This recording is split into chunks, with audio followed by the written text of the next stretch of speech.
Lâm Canh Tân và Triệu Lệ Dĩnh cập nhật về những kỷ niệm của 7 năm trước, không cần nhặt rác khi ăn chúng, tất cả đều là những viên kẹo hào phóng, ai biết được, 7 năm trước tôi đã là một tinh nhạc đầy quyết tâm. Bởi vì từ lúc chúng ta gặp nhau, đó đã là một tình yêu dành riêng cho em. Lúc đầu, Lâm Canh Tân không đặc biệt hứng thú với kịch bản của The Legend of Chu Treo. Nhưng vừa nghe nói đối tác là Triệu Lệ Dĩnh, cô lập tức quyết định nhận lấy. Bởi vì khi Triệu Lệ Dĩnh quay phim Thiên Cốt Hoa, anh ấy đang quay phim ở trường quay bên cạnh. Tôi biết Lee Hinh-si rất tận tâm và tôi rất sẵn lòng hợp tác với cô ấy. Dù đây là lần đầu tiên chúng tôi làm việc cùng nhau nhưng sau khi gia nhập nhóm, chúng tôi không hề có cảm giác xa lạ chút nào. Chúng tôi rất có cảm giác quen biết và chúng tôi thường chơi cùng nhau trong giờ giải lao. Sự khác biệt về hình dáng cơ thể giữa bàn tay to và khuôn mặt nhỏ thực sự khiến tôi chết đứng. Khi chương trình bắt đầu phát sóng, cả hai thậm chí còn chụp ảnh cho tạp chí đám cưới. Khi phần 2 của Truyền thuyết Sở Kiều bị đồn có dàn diễn viên mới và bắt đầu quay, câu trả lời của Lâm Canh Tân cũng rất chắc chắn, tôi và Triệu Lệ Dĩnh đã có thỏa thuận ngầm rồi. Nếu là dàn diễn viên ban đầu và Lia Hinh tiếp tục đóng vai chính, tôi buộc phải làm như vậy. Nếu không, tôi sẽ tính đến chuyện nghỉ việc. Niềm tin, chỉ có thể là em, này đã kéo dài 7 năm cho đến ngày nay.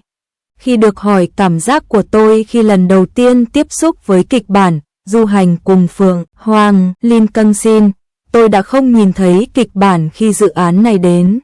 Triệu Lệ Dĩnh, em trai mới của tôi đã đồng ý. Lâm Canh Tân, tôi chưa bao giờ nghĩ rằng một ngày nào đó chúng ta lại có thể hợp tác. Người dẫn chương trình, bạn có ở đây vì đối tác của mình không?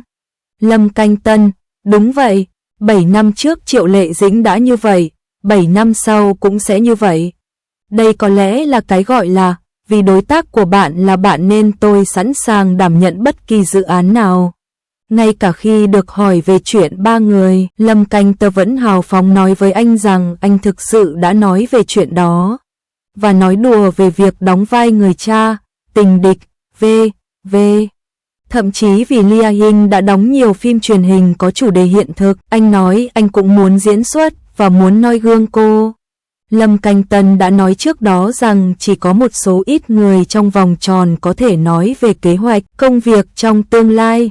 Người duy nhất có thể khiến anh trở thành mục tiêu và chủ động bắt chuyện với cô chỉ có Triệu Lệ Dĩnh, nên tôi tin có 3 đối tác đang chờ bài tấn giang. Điều tuyệt vời nhất ở họ là hành vi tiêu chuẩn kép của Lim Căng Sin.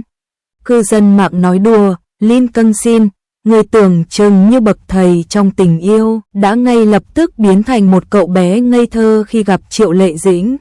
Đây không phải là một cường điệu, huyền thoại Sở Kiều, đỏ mặt bỏ chạy sau khi quay xong cảnh hôn. Ai biết rằng sau 7 năm quay phim Phượng Hoàng đi bộ, tai tôi vẫn đỏ rực, sự so sánh rõ ràng hơn. Anh ấy có vẻ sợ nhìn vào mắt Ly Inh, và trở nên ngại ngùng khi nhìn cô, nói dối còn trêu chọc cô, em có thể đừng xấu hổ được không? Nhưng khi Lia Hinh đang nói, cô ấy không thể không nhìn chằm chằm tôi cũng vô thức nghiêng người. Khi chụp ảnh, tôi đã nghe rất nhiều người khen ngợi cô ấy, nhưng Lia Hinh ngay lập tức nhướng mày khi khen ngợi cô ấy. Triệu Lệ Dĩnh, em trai mới không chỉ có thân hình ưa nhìn mà còn có tâm hồn thú vị. Lâm Canh Tân, Lia Hinh, anh cũng vậy. Phản ứng của Lâm Canh Tân khi Ly Inh khen cô là diễn viên quý giá. Tôi không biết, có lẽ trong lòng cô ấy, tôi là bảo bối. Anh ấy cũng đánh giá cao Lia Hinh, miêu tả cô ấy như một tia sáng. Lúc đầu tâm tình của ta cũng không tốt như vậy, nhưng khi nhìn thấy người ta đột nhiên ngộ ra. Vì vậy, có phụ nữ A và đàn ông O trong và ngoài vở kịch, Lâm Canh Tân rất dễ bị thao túng và có thể mang lại giá trị tình cảm không thể giải thích được. Lâm Canh Tân thú nhận, có một số điều tôi không biết có nên nói hay không. Triệu Lệ Dĩnh hống hách đi tới, vậy thì đừng nói. Triệu Lệ Dĩnh, anh có thể ngừng thở được không? Lâm Canh Tân đáp ứng mọi yêu cầu của chị tôi nói. Được, em nói thật đấy, thầy đừng hư quá. Em gái tôi nói hãy làm một vẻ mặt dễ thương. Dù Lin Go có cố gắng thế nào đi chăng nữa, anh ấy cũng sẽ vắt kiệt nó vì bạn. Chị, Tiểu Tâm, lại đây chụp ảnh đi. Vì vậy, dù miệng Lâm Canh Tân có độc đến đâu, anh ta cũng sẽ không tấn công Triệu Lệ Dĩnh. Đó là niềm vui của chị gái cô.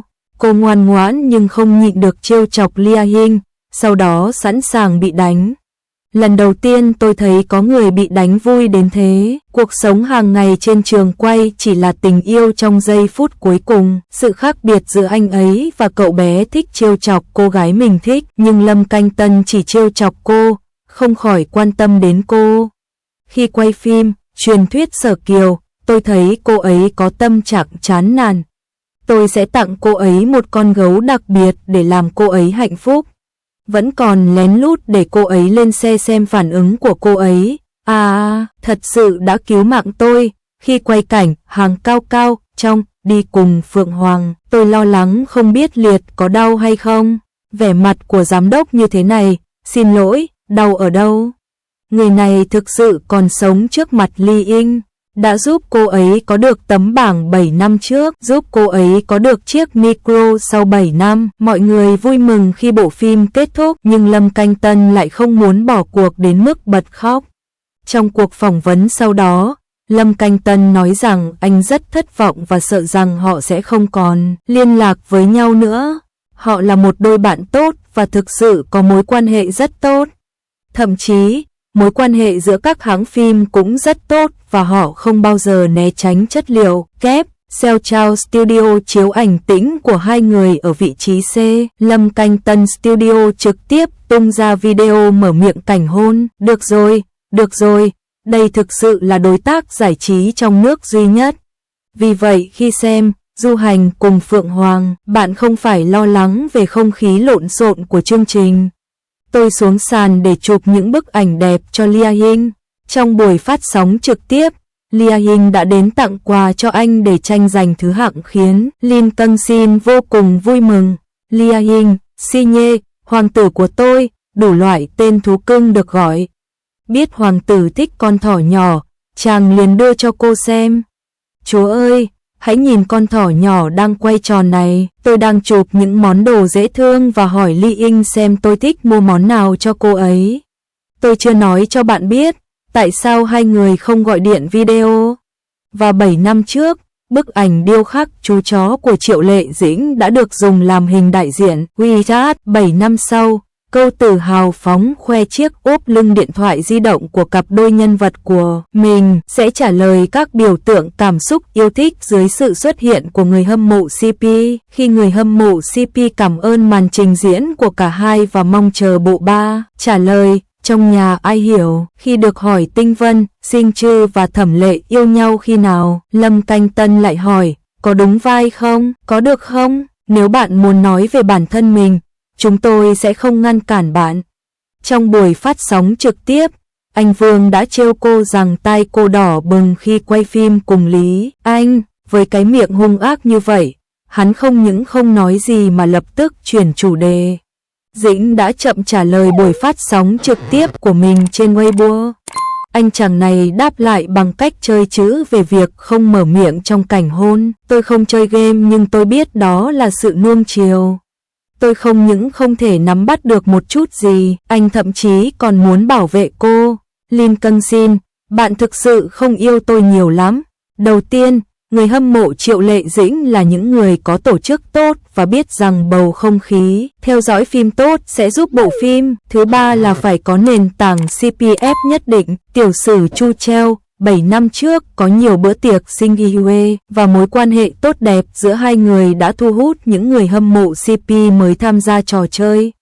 Bằng cách trao nhiều không gian thảo luận hơn cho người hâm mộ phim truyền hình, đương nhiên sẽ có được bầu không khí rượt đuổi kịch hài hòa và vui tươi giống như Du cùng Phượng Hoàng. Có một điều đáng nói là vì hai người diễn xuất tốt và có tia lửa trong phim nên ai cũng nhận CP. Đó cũng là sự thừa nhận của các diễn viên, cưới tại chỗ, đa phần là để cho người ta vui miệng. Bộ phim đóng cửa trong thời gian phát sóng, để lại danh tiếng tốt mới là điều quan trọng nhất, bởi vì việc fan cãi vã và làm bộ phim trở nên lộn xộn thực sự không đáng chút nào.